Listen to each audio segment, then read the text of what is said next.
Neste episódio de A Palavra e o Pão, vamos falar sobre como discernir a ação do Espírito Santo. E para começar, imaginemos a seguinte situação. Certo. Há uma certeza absoluta, bem no íntimo do coração, de que Deus está a pedir uma decisão radical, uma mudança de vida tremenda. Sim, e com muita emoção à mistura, normalmente. Exato, uma emoção avassaladora. Os olhos enchem-se de lágrimas, o fervor é total. Mas a questão que se coloca é, e se não for Deus? Pois, essa é a grande questão. E se for apenas o ego humano, magistralmente disfarçado de anjo de luz, digamos assim, a pedir atenção e validação? Para quem nos escuta, importa perceber que estamos a entrar num dos territórios mais delicados e insondáveis da vida cristã. Que é o interior da consciência humana. O interior ecoa as feridas, os medos, as carências e até a própria imaginação religiosa. E esse é um ponto de partida absolutamente crítico para a nossa conversa de hoje. A tradição cristã nunca, mas nunca, tratou o discernimento espiritual como um processo simples. Não é uma fórmula matemática. Exato, não é matemático nem automático. E porquê? Exatamente porque o coração humano é este labirinto de ambiguidades de que estavas a falar. Pois é. O objetivo central deste nosso aprofundamento é construir, digamos assim, uma verdadeira arquitetura teológica do discernimento. Ou seja, perceber onde é que estão os alicerces, certo? Certo. Estabelecer os alicerces que permitem separar aquilo que é genuinamente a voz e a moção de Deus daquilo que são apenas as projeções ou as ansiedades de um ego que procura, no fundo, segurança. Porque a dificuldade está no facto do ego humano ser exímio a imitar a linguagem do divino. Absolutamente exímio. Mas repara, para começar a discernir com alguma clareza, parece-me essencial deitarmos abaixo logo o erro mais instintivo que todos cometemos. Que é a questão da emoção. Exato. É aquela tendência, quase visceral, de confundir a presença de Deus com uma intensidade emocional absoluta. Arrepios, lágrimas, um sentimento de euforia no meio da oração. A tradição é muito clara ao alertar que a emoção pode acompanhar a graça, sim, mas não é a graça. Só que isto levanta um problema prático imenso para quem reza, não é? Levanta, sem dúvida. Porque se o Espírito Santo nos move, não é suposto sentirmos isso de forma arrebatadora. Eu fico sempre com esta dúvida. Pois, e pode acontecer, mas colocar o foco apenas aí é inverter completamente a ordem das coisas. O que acontece é que o fervor, aquele fogo sensível de um instante, pode nascer exclusivamente de uma necessidade puramente humana. De carência, queres dizer? Exatamente. Uma necessidade de segurança, de compensação afetiva ou até de puro alívio psicológico. Há um equívoco tremendo na forma como muitas vezes se compreende o Espírito Santo nas comunidades. Tratando-o como se fosse uma espécie de energia, não é? Pronto, é isso mesmo. Como se fosse um fluido cósmico que inunda o corpo e que se mede pela voltagem da emoção. Mas na fé cristã, ele não é uma vibração impessoal. É uma pessoa. É a terceira pessoa da Santíssima Trindade. É o amor vivo e pessoal entre o Pai e o Filho. Logo, sendo uma pessoa, a sua presença não se prova apenas pelo impacto emotivo. Percebes? Prova-se pela relação que estabelece. Espera aí, mas isso obriga-nos a fazer uma distinção muito fina. Porquê? Porque a imaginação religiosa tem a capacidade de criar imagens interiores belíssimas, consolações que parecem, incrivelmente piedosas e santas. Sim, é verdade. Então, se a emoção não é o critério, como é que é possível saber, lá no silêncio de uma oração, se essa beleza interior é de facto uma manifestação de Deus ou se é apenas o ego a querer sentir-se muito espiritual e muito elevado? A pergunta que divide as águas é precisamente essa, e a resposta encontra-se num único ponto central: a configuração a Cristo. Configuração a Cristo. Explica lá isso. A interrogação que qualquer pessoa deve fazer no seu íntimo não é o que eu senti foi forte. Não. A pergunta tem de ser: aquilo que eu sentiu conduziu-me a ser mais semelhante a Jesus Cristo? Uau! Isso muda tudo. Claro que muda. O Espírito Santo não vem criar uma espiritualidade autónoma, percebes? Uma bolha de bem-estar focada no aperfeiçoamento do nosso eu. E Santo Agostinho compreendeu isto de forma O luminosa. que é que ele dizia sobre isso? Ele explica que o Espírito é o amor de Deus derramado nos nossos corações. Portanto, quando ele atua de facto, o amor deixa de ser apenas um sentimento poético e passa a ser uma forma de vida concreta. Uma forma de vida. É uma mudança de paradigma impressionante. Completamente. Porque o ego, mesmo quando reza, e parece muito devoto, no fundo está a perguntar como é que eu posso ser visto por Deus. Como é que posso sentir-me especial no meio disto tudo? Exato. Procura o estrelato espiritual. Pois é, enquanto a ação do Espírito Santo, ali no silêncio, introduz uma mecânica radicalmente diferente. Ele faz-nos perguntar como é que eu posso amar melhor os outros. Precisamente. O ego quer ocupar o centro do palco da oração. Pronto. O Espírito Santo devolve o centro a Deus e desvia o nosso olhar de nós próprios. É um movimento de saída, não é? É o movimento de saída de si mesmo. E é por isso que não nos podemos fiar na intensidade. A intensidade foca-nos na experiência que nós próprios estamos a ter. Mas o Espírito foca-nos naquele que nos ama e naqueles que somos chamados a amar. Mas repara numa aparente contradição aqui, e gostava de fazer um bocadinho o papel de advogado do diabo nesta nossa análise. Força, diz lá. Porque se a emoção forte não é o critério, a tendência imediata é pensar no oposto. Então o critério é a paz. Se eu sentir uma paz inabalável, um conforto psicológico total ao tomar uma decisão, então é porque Deus está a aprovar, claro. Seria muito fácil se fosse assim. Pois seria, mas os grandes mestres da vida interior dizem que a paz do Espírito Santo não é um mero sedativo. Aliás, lembro-me aqui de Santo Inácio de Loyola, que avisa que por vezes o Espírito Santo atua como um agente desinstalador. Sem dúvida. Como é que isto funciona na prática? Afinal, o Espírito traz paz ou traz inquietação? Traz ambas. Mas atenção, em momentos e com propósitos completamente diferentes. E essa é uma das dinâmicas mais fascinantes e muitas vezes mal compreendidas da vida interior. Como assim? Santo Inácio de Loyola, através da sua distinção magistral das emoções interiores, explica que, numa alma que está acomodada, que vive em mediocridade ou que se engana a si mesma, o Espírito Santo não pode trazer paz imediata. Porque seria validar o erro. Exatamente. Se trouxesse paz, estaria a abençoar a mentira dessa vida. Nesses casos, ele inquieta a alma, traz um desconforto profundo, um sobressalto. Porque obriga a pessoa a olhar para verdades que o ego repudia violentamente. Estás a ver? As vaidades ocultas, as covardias, aquela falta de caridade autêntica que tentamos disfarçar de boas maneiras. Mas espera aí, como é que se distingue essa inquietação divina, esse abanão de Deus, da simples ansiedade destrutiva? Essa é a linha tênue. É que para quem nos ouve e está no meio de uma angústia espiritual, a dor pode parecer toda igual. O inimigo espiritual, ou até o nosso próprio complexo de culpa, também gera uma inquietação tremenda. É verdade que dói de maneira semelhante no início, mas a textura interior dessa dor é completamente diferente. Textura interior. Explica isso melhor. A ansiedade estéril, aquela que vem do ego, da tentação, é sombria. Ela gera confusão intelectual, traz um medo que paralisa a vontade e, sobretudo, gera uma acusação interior implacável que esmaga o indivíduo. Acusa para destruir. Exato.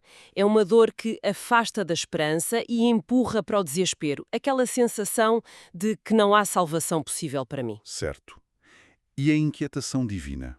Por outro lado, a inquietação divina é purificadora. Funciona exatamente como a intervenção de um médico que está a limpar uma ferida. Dói imenso, mas é para curar. Mas é uma dor que não humilha o valor da pessoa. Torna-a humilde, que é uma coisa totalmente diferente de ser humilhado. Chama a conversão. É aquilo a que na tradição se chama, tantas vezes, de uma verdade serena, não é? Precisamente. A alma pode estar no meio de um pranto enorme, a atravessar uma tribulação gigante por ter de tomar uma decisão duríssima e, no entanto, no seu âmago mais profundo, há uma âncora. Há um porto seguro lá no fundo. Exato, há uma paz subjacente, porque sabe que, apesar de estar a doer horrores, está-se a caminhar na direção da verdade evangélica. Sem dúvida. A verdadeira paz de que fala a tradição cristã não é a isenção de conflito ou de sofrimento. É a certeza da direção. Saber que se está no caminho certo. É saber que se está no caminho de Deus. A paz divina pode perfeitamente coexistir com uma luta ascética atroz e com decisões que dilaceram as nossas preferências pessoais. Isso faz todo sentido, mas leva-nos a um patamar ainda mais complexo desta jornada. Por quê? Porque imaginemos que alguém percebe isto tudo. Ultrapassa a ilusão de procurar o arrepio, aceita a dor purificadora da desinstalação, sofre e sente que amadureceu. É precisamente aqui que a mente humana prega a pior das partidas. O orgulho. Surge a armadilha mais subtil de todas, que é o orgulho espiritual. A pessoa convence-se de que, como já sofreu muito e já foi muito purificada, agora tem uma ligação privilegiada, quase exclusiva e direta com o divino. E torna-se intocável. Torna-se completamente impermeável à correção. Sabes, o orgulho espiritual é a patologia mais destrutiva da vida religiosa. E é destrutiva porque instrumentaliza a própria santidade para sustentar um complexo de superioridade. É perigoso. É muito perigoso. A pessoa já não está genuinamente à procura de Deus. Está, de forma dissimulada, apaixonada pela experiência de se sentir muito espiritual. E é aqui que São João da Cruz é absolutamente implacável na sua análise. Conta lá como é que ele aborda isso, porque ele é conhecido por ser extremamente rigoroso na necessidade de desapego, não é? Sim, ele é muito exigente. São João da Cruz ensina que a alma necessita de se desapegar de forma ativa e voluntária até mesmo das consolações espirituais que o próprio Deus lhe dá. Desapegar das consolações de Deus. Exato, do gosto na oração, daquelas luzes interiores repentinas, tudo isso Mas porquê se vêm de Deus? para evitar o risco letal de amar mais a consolação divina do que o próprio Deus que a concede. Percebes? Se eu só rezo quando sinto fervor e se eu me acho superior aos outros porque tenho experiências profundas no silêncio, transformei a graça de Deus num pedestal para o meu próprio ego. Claro. E Santa Teresa de Ávila também entra aqui com uma perspectiva muito terrena, não é verdade? Ela e São João da Cruz completam-se muito bem. Completamente. Ela era muito prática. Ela insiste que a autenticidade de qualquer caminho interior não se mede de forma alguma pela acumulação de visões ou de experiências místicas fantásticas. Mede-se pela solidez das virtudes concretas, no dia-a-dia. A humildade, a caridade, a paciência. O saber calar perante uma ofensa, a obediência. E isto, repara, liga-se diretamente à distinção magistral que São Paulo faz na Epístola aos Gálatas quando fala dos frutos do Espírito. Mas, e aqui peço-me traduzas isto, porque muitas vezes a tradição usa termos técnicos e fala da diferença entre dons e frutos. Sim, é uma distinção clássica. Fala em disposições infusas. O que é que isto quer dizer na prática, para o dia-a-dia de quem nos escuta? Essa distinção é vital. Quando usamos a expressão teológica disposições infusas, referimos-nos àquilo que é derramado diretamente por Deus na alma, Sem o nosso mérito. sem mérito prévio da pessoa. Os dons do Espírito Santo, como a sabedoria, o entendimento ou o dom do conselho, são dados para reconfigurar a estrutura interior da pessoa, tornando-a dócil à vontade divina. Ok, dão uma capacidade nova. Exato. E esses dons podem manifestar-se de forma muito repentina. Alguém pode, num instante de oração, receber uma luz tremenda sobre um problema muito complexo. Mas os frutos são diferentes. Os frutos exigem tempo, é isso. É exatamente isso. A caridade, a paz, a paciência, a benignidade, a mansidão.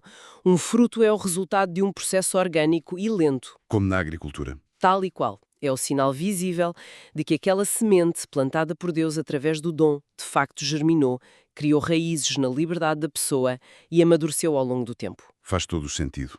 Um dom pode impressionar quem está de fora, num momento específico, mas é a constância dos frutos que confirma a verdadeira santidade. Isso é uma chave de leitura extraordinária, porque significa que São Paulo nos está a dizer que a prova do Espírito Santo não é a eloquência fantástica de um pregador ou o carisma magnético de um líder religioso qualquer. Nada disso! A prova é uma transformação moral profunda e, acima de tudo, duradoura.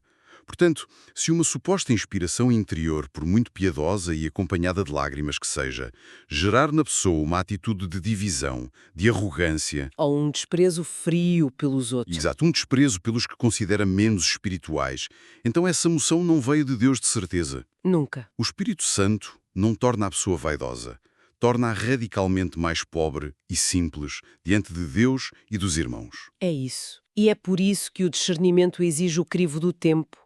A falsa inspiração tem sempre pressa, exige ser concretizada imediatamente, porque é impulsionada por aquela ansiedade do ego de se afirmar rapidamente. O que nos leva diretamente a questionar como é que tudo isto interage com a nossa liberdade, não achas? Sim, é uma questão central. Mistério belíssimo. Porque é um medo muito comum na vida cristã. O medo de que render-se ao Espírito Santo signifique perder a vontade própria, ser anulado por uma força maior.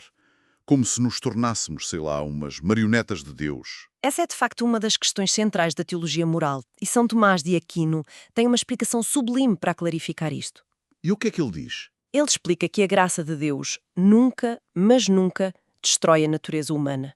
Antes a aperfeiçoa e eleva. Eleva a natureza. Ou seja, Deus move a liberdade humana, sim, mas falo a partir de dentro, respeitando totalmente a sua constituição natural. O Espírito Santo não arromba a porta da consciência, para usar assim uma imagem bíblica. Ele bate à porta. Ele bate, ilumina a casa, mas espera pacientemente que a vontade abra por dentro. Espera, vamos lá detalhar isso. O que é que significa na prática este elevar a natureza? Como é que a graça atua na inteligência e na vontade sem as esmagar, Imagina a luz do sol. certo? A luz do sol não obriga os teus olhos a olhar para um determinado lado, nem força as tuas pernas a caminhar por um trilho específico. Mas ilumina a paisagem com tal nitidez que a inteligência humana apreende a verdade. Vê os perigos e vê a beleza do caminho. Estou a ver. Ao mesmo tempo, o espírito fortalece a vontade humana, mas não o faz com o medo do castigo ou com qualquer coação externa. Falo infundindo um amor que atrai. É atração, não é imposição. Exato. É uma dinâmica onde o crente age livremente. Não porque está a ser empurrado violentamente pelas costas, mas porque está a ser atraído pelo amor supremo. É muito interessante contrastar essa ação libertadora de Deus com o que acontece quando agimos movidos pelos nossos próprios ímpetos. Porque a pressa desordenada do ego é volátil, é ansiosa. O ego tem pânico de ficar para trás ou de não agradar aos outros. E vive da validação, pronto. Ao passo que a urgência de Deus, por muito que apela a uma coragem heroica, é sempre estruturada. E é aqui que entra o papel do silêncio nas nossas vidas, não é? O silêncio funciona quase como um laboratório onde se testa o que é verdadeiro e o que é falso. É isso mesmo. O silêncio é implacável para a vaidade. As efusões emocionais motivadas pelo narcisismo evaporam-se no silêncio. Mais ainda, repara, o ego não suporta ser contrariado. Irrita-se logo. Irrita-se, torna-se agressivo e defensivo quando encontra oposição externa. Mas aquilo que emana genuinamente da ação divina resiste, mantém-se com uma força discreta, humilde e muito perseverante. E aceita a correção. Exatamente. A verdadeira inspiração submete-se de bom grado à escuta e ao discernimento eclesial e comunitário. O espírito que atua no coração de uma pessoa é o mesmo que anima a igreja inteira. Portanto, não gera individualismos arbitrários. Podemos dizer então que o mal manipula com pressa e com medo, o ego manipula com carências, mas Deus atrai, corrige com doçura e liberta-nos daquela ditadura terrível da opinião pública. Um belo resumo, sim. Agora, se toda esta purificação interior tem este poder libertador gigante, a questão é, para onde é que nos leva? Qual é o destino final disto? É uma excelente pergunta. Porque o destino disto não pode ser fechar o cristão numa redoma de conforto místico, muito protegido das dores do mundo. E é aqui que a teologia cristã dá um passo que contraria brutalmente muitas das expectativas modernas, não achas? Lança-nos para a cruz. E aqui temos mesmo de introduzir o conceito da dimensão estaurológica da fé cristã. Alto lá. Estaurológica. Isso é uma dessas palavras que impõe logo respeito. É um termo técnico, sim. Mas estamos a falar fundamentalmente da teologia da cruz. Da inevitabilidade do sofrimento assumido por amor, certo? Como é que isso se encaixa com aquela ação do Espírito que traz paz? Encaixa-se perfeitamente. A palavra vem do grego stauros, que significa precisamente cruz. O que a tradição nos diz é que o Espírito Santo nunca, em momento algum, promete uma fé imune à aprovação. Isso seria uma ilusão. Uma espiritualidade que procura apenas a vitória, o triunfo constante e a ausência de renúncia é pura e simplesmente falsa. Basta olharmos para a dinâmica evangélica, repara. O exemplo de Jesus. Exato. É no batismo no Rio Jordão, no momento de suprema luz, de consolação e afirmação divina, que o Espírito Santo desce sobre Jesus. E o que é que o Evangelho nos diz imediatamente a seguir? Que ele foi para o deserto. Que esse mesmo Espírito o conduziu para a dureza, para a secura e para o combate espiritual no deserto. Ou seja, o consolo do Jordão serviu para preparar a provação do deserto. Uau! Isso obriga quem nos escuta a olhar, por exemplo, para a realidade do próprio Pentecostes com umas lentes completamente novas. Sem dúvida. Porque o Espírito Santo não foi infundido na comunidade dos apóstolos para que eles ficassem ali quentinhos e fechados no cenáculo, a proteger as suas experiências íntimas e a sentirem-se muito bem uns com os outros. O famoso clube de perfeitos. Pois, não foi para isso. O Pentecostes é uma explosão para fora. O Espírito empurra-os literalmente para a missão, para o encontro com o mundo e, consequentemente, para o martírio. Exatamente. Mas isto levanta uma dúvida um bocado cruel no nosso dia-a-dia. Quando a missão de alguém gera incompreensão e gera conflito, como é que nós discernimos se esse sofrimento é mesmo fruto da fidelidade a Deus ou se é apenas fruto da nossa própria arrogância disfarçada de zelo profético. É uma armadilha muito comum. Porque é muito fácil a pessoa dizer o mundo odeia-me porque eu sou santo, quando, na verdade, a pessoa é apenas insuportável e mal educada. É um perigo realíssimo. E as fontes teológicas delineiam uma fronteira muito rigorosa entre duas realidades distintas: a solidão profética e o isolamento orgulhoso. Qual é a diferença? O isolamento orgulhoso é uma forma de alienação narcísica. O indivíduo rompe com a sua comunidade porque sofre de um complexo de superioridade terrível. Acha-se o único, puro, o único iluminado que percebe as coisas. E essa ruptura é quase sempre pautada por agressividade, por queixas constantes, suspeição e uma total falta de misericórdia pelos defeitos alheios. Ou seja, falta caridade. Ao passo que a solidão profética tem uma raiz completamente diferente, não é? Aquele que sofre por amor inegociável à verdade do Evangelho, fala-o sem nunca perder a caridade pelos outros. Esse é o ponto-chave. Pode ter de se manter de pé contra a multidão, pode ser deixado só, pode ser caluniado, mas nunca se torna inimigo da dignidade do outro. O seu coração não azeda. E isso é a prova irrefutável da ação do Espírito. Ele não nos tira a cruz dos ombros, mas transfigura. A dor, quando está unida a Cristo, é purificada de todo o ressentimento e torna-se num espaço de fecundidade inimaginável. Gera vida. Gera comunhão com o sofrimento de Cristo e, misteriosamente, atrai e salva os outros. O que nos traz, inevitavelmente, à grande síntese de toda esta vasta arquitetura interior de que temos vindo a falar. Depois de percorrermos este caminho todo, passando pela purificação das emoções, pela aceitação da inquietação divina, por aquele desapego de São João da Cruz e pela entrada na lógica da cruz, como é que nós resumimos isto numa bússola clara para a alma de quem nos ouve? O resumo fundamental exige uma maturidade espiritual que, acima de tudo, abandone a centralidade do eu. Certo. A prova definitiva de que o Espírito Santo habita e governa uma alma não é o fogo de um momento arrebatador numa noite de oração. É a santidade silenciosa e constante que ele esculpiu nessa vida ao longo de muitos anos. É o tal fruto? É o fruto. A grande mudança acontece quando a pessoa cessa de olhar para dentro e perguntar: tive uma experiência espiritual bonita hoje? Para passar a exigir de si mesma a única interrogação que realmente importa, a interrogação implacável.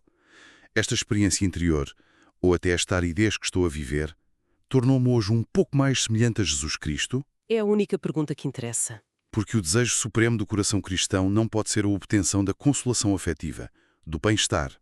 Tem de ser a configuração ontológica, ou seja, a configuração de todo o seu ser a Cristo. Precisamente, quando o ruído daquelas emoções iniciais acalma e quando a poeira das tribulações finalmente assenta, aquilo que tem de ficar é um aumento muito concreto e prático da caridade, o enraizamento firme da verdade e a sedimentação de uma humildade profunda. Chegados a este ponto e inspirados na sabedoria destes santos todos que atravessaram estes labirintos antes de nós, há um pensamento provocador que me ocorre e que gostava de deixar no ar para levarmos na memória. Qual é? Pensemos naqueles momentos de maior aridez espiritual, pelos quais absolutamente todos passam na vida de oração. A noite escura. Aquelas fases em que cessa todo e qualquer ruído das consolações, em que rezar parece falar para o vazio e o silêncio interior é de uma secura absoluta e dolorosa. A nossa tendência é entrar em pânico. Sentimos-nos abandonados? Mas e se essas travessias áridas não forem de todo momentos em que Deus nos abandonou? E se representarem, na verdade, a exata e ardente fornalha onde o Espírito Santo, operando de forma totalmente invisível e muito longe das vaidades do nosso ego e da nossa fome de sensações, está finalmente livre para esculpir? No puro silêncio. Exato. No puro silêncio da nossa vontade e da nossa fidelidade nua, a mais nítida, sólida e profunda semelhança a Cristo. Fica o convite à contemplação desta verdade serena.